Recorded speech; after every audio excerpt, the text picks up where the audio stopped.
What are we doing? We are feeding the chickens some of our greens from our cover crops. These are daikon radishes, and we have a bazillion of them, and the chickens really enjoy them. So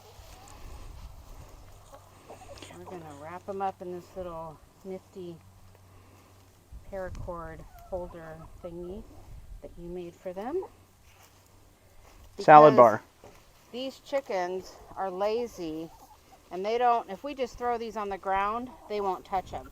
They like to pick hanging food, greens, and so those will be stripped clean by probably tomorrow afternoon.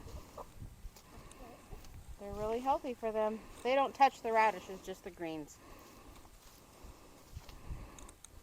Love your garden Crocs.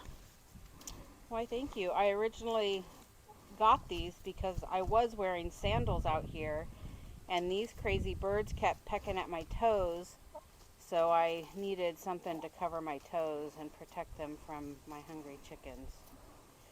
But they're perfect for in the garden because they're just made of rubber and they hose right off. Amazon.